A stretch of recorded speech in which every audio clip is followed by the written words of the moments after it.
창세기 2장 4절에서 6절. 이것이 천지가 창조될 때에 하늘과 땅의 내력이니 여호와 하나님이 땅과 하늘을 만드시던 날에 여호와 하나님이 땅에 비를 내리지 아니하셨고 땅을 갈 사람도 없었으므로 들에는 초목이 아직 없었고 밭에는 채소가 나지 아니하였으며 안개만 땅에서 올라와 온 지면을 적셨더라. 4절은 창조에 관한 이야기를 구체적으로 설명해 나가겠다는 의미로 이해된다. 내력이라고 번역된 히브리 원문 톨레도트를 직역하자면 세대의 계보라는 의미이다. 이런 의미로 이 말이 사용될 때는 그 내용이 사실에 입각하여 기록된 것이라는 걸 강조하는 뜻이 담겨져 있다고 한다. 그러므로 본문의 내력인이라는 표현은 지금부터의 이야기가 구전 설화나 지어낸 이야기가 아니라 사실에 입각하여 기록된 이야기라는 의미가 되겠다. 안개만 땅에서 올라와 온 지면을 적셨더라는 말은 땅의 표면을 땅속에서 올라온 안개가 적시고 있었다는 것이다. 이는 땅이 물질로서의 구체적인 형태를 갖추고 있었다는 말이 된다. 그렇다면 이 상황은 1장의 첫째 날에 땅이 혼돈하고 공허하며 흑암이 깊음 위에 있는 상황과는 다른 것이며 셋째 날에 땅과 바다가 창조된 후의 상황에 해당된다고 볼 수 있겠다.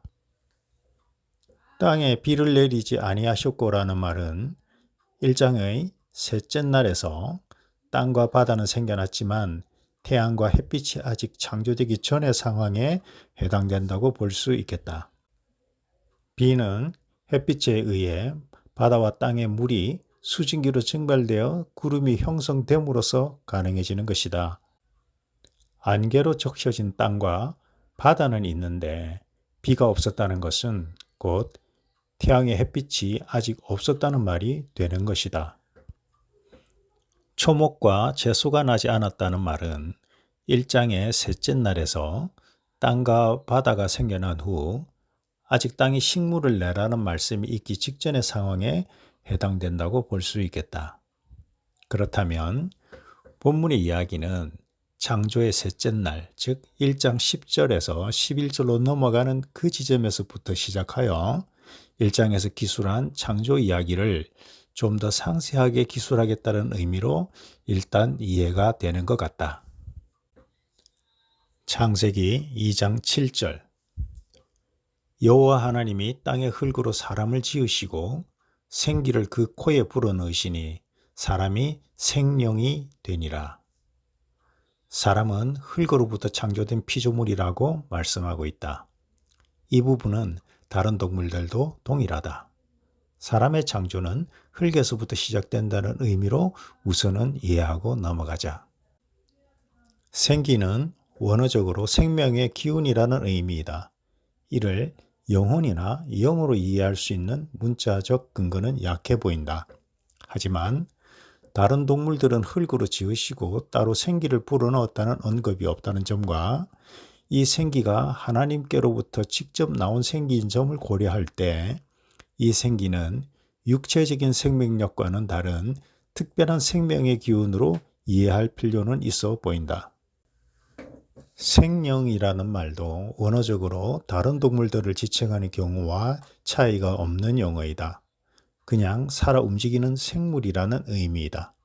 따라서 문자적 의미로는 이 생령을 하나님의 영을 받은 영적 존재로서의 사람으로 이해하기에는 좀 곤란해 보인다. 그렇다고 해서 이 생령으로서의 사람이 다른 동물들과 동일한 차원의 존재로 해석할 수 있다는 의미는 아니다. 다른 동물들과는 비교할 수 없는 특별한 존재인 것은 분명하다. 그 이유는 이 본문이 하나님께서 다른 생명체들과는 달리 사람을 처음부터 특별한 존재로 창조하셨다는 걸 분명하게 하고 있기 때문이다. 생령으로서의 사람이 어떤 존재인지 현재로서는 모호한 부분이 많다. 하지만 차후로 창조 이야기가 진행되면서 이에 대한 이해가 좀 더 구체적으로 되어질 수 있으리라 생각한다. 창세기 2장 8절에서 9절. 여호와 하나님이 동방의 에덴에 동산을 창설하시고 그 지으신 사람을 거기 두시니라. 여호와 하나님이 그 땅에서 보기에 아름답고 먹기에 좋은 나무가 나게 하시니 동산 가운데에는 생명나무와 선악을 알게 하는 나무도 있더라. 이 본문의 내용은 그 자체로는 추가적인 설명이 따로 필요가 없어 보인다. 하나님께서 에덴의 동산을 창설하시고 흙으로 지으신 사람을 거기 데려다 놓으셨다는 것이다.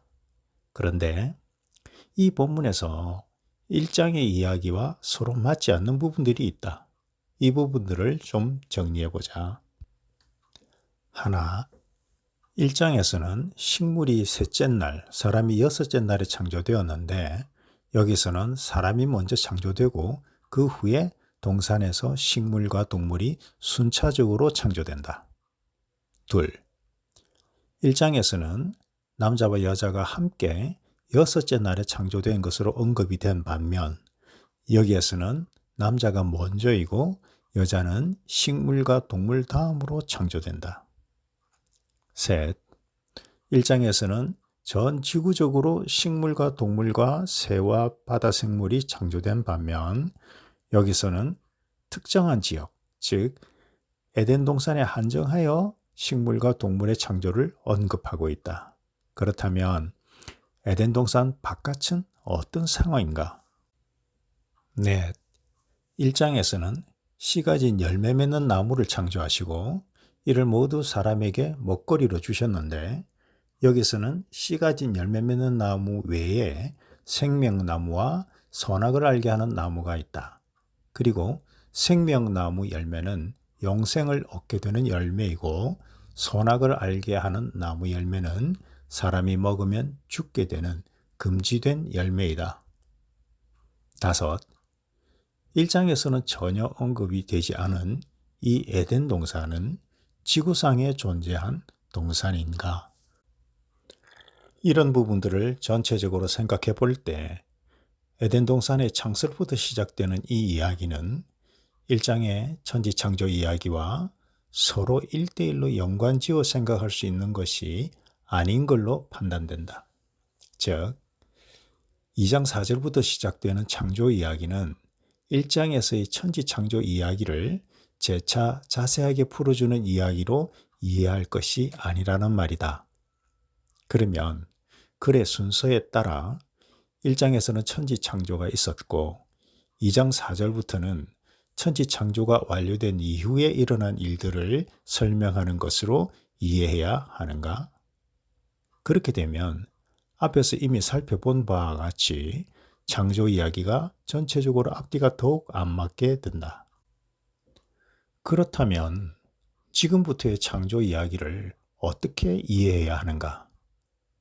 먼저 1장의 기록들을 살펴보면서 언급한 바와 같이 1장의 천지창조에 관한 이야기는 시간적 순서에 따라 기술한 역사의 기록이라고 보기보다는 하나님의 천지창조 선포이며 그 선포에 따라 피조물들이 창조되게 된다는 섭리에 관한 이야기로 보는 게 적절하겠다.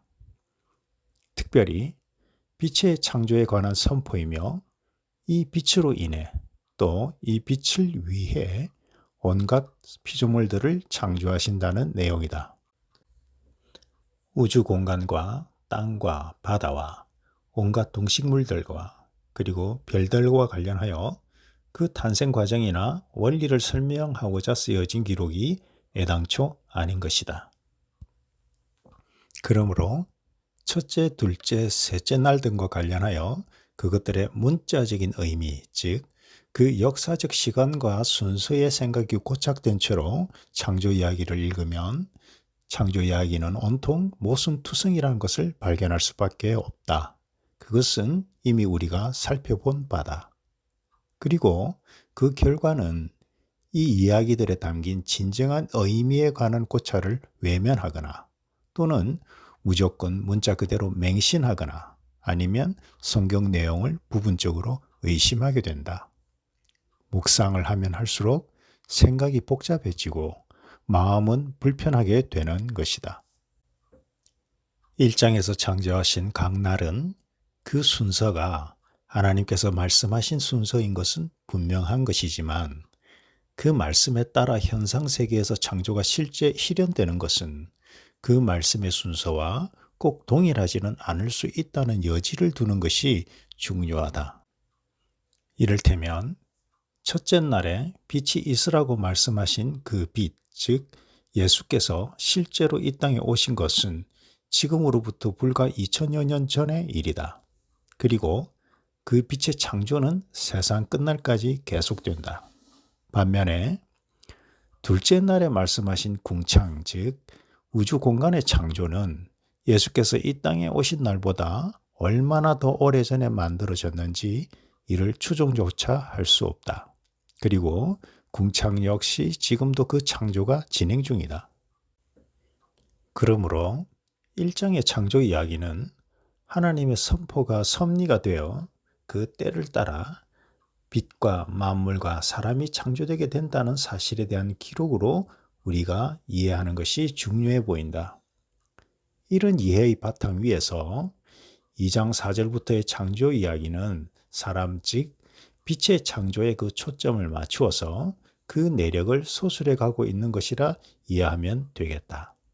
말하자면 1장에서 빛이 있으라 하신 말씀과 우리의 형상을 따라 우리의 모양대로 우리가 사람을 만들고 남자와 여자를 창조하시고 하신 이 말씀이 구체적으로 어떤 과정을 거치며 성취되어 가는가에 관한 내력인 것이다.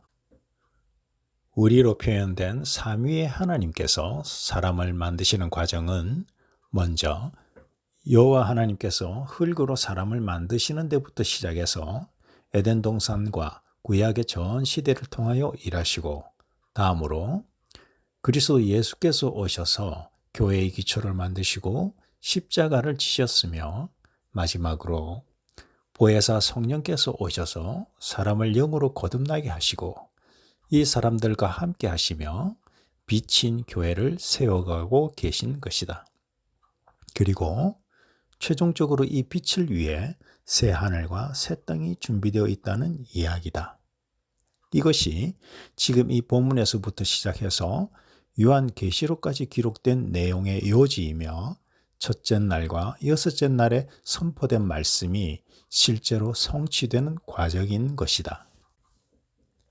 에덴 동산과 관련하여서는 성경이 그 충분한 정보를 제공하고 있지 않다.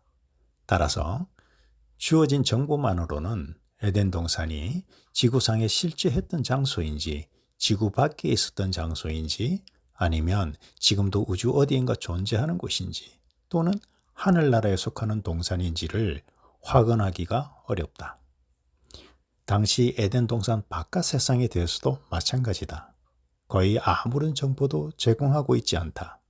당연히 무슨 일이 벌어지고 있었는지를 우리로서는 알 수가 없다. 그 땅에서 얼마나 많은 세월이 흘렀는지, 얼마나 많은 사건이 있었는지 성경은 전혀 정보를 제공하고 있지 않다. 따라서 우리가 함부로 단정할 수 있는 일이 아닌 것이다. 성경이 관심 있게 조명하고 있지 않은 것은 그만한 이유가 있기 때문으로 봐야 한다. 우리의 이해력이 결코 도달할 수 없거나 또는 우리에게 본질적으로 별 유익이 되지 않기 때문일 것이다. 성경은 역사서가 아니며 과학책이 아니다. 성경의 기록 의도는 아주 분명하다. 빛을 창조하는 과정에 관한 것이며 그 빛을 창조하기 위한 기록이다. 그리고 그 실제 저자는 사람이 아니라 하나님이시다. 그러므로 사람의 관점이 아닌 하나님의 관점에서 성경을 이해할 수 있도록 구하고 또 노력해야 하는 것이다. 내가 땅의 일을 말하여도 너희가 믿지 아니하거든 하물며 하늘의 일을 말하면 너희가 어떻게 믿겠느냐. 요한복음 3장 12절. 모든 성경은 하나님의 감동으로 된 것으로 교훈과 책망과 바르게 함과 의로 교육하기에 유익하니 디모데후서 3장 16절.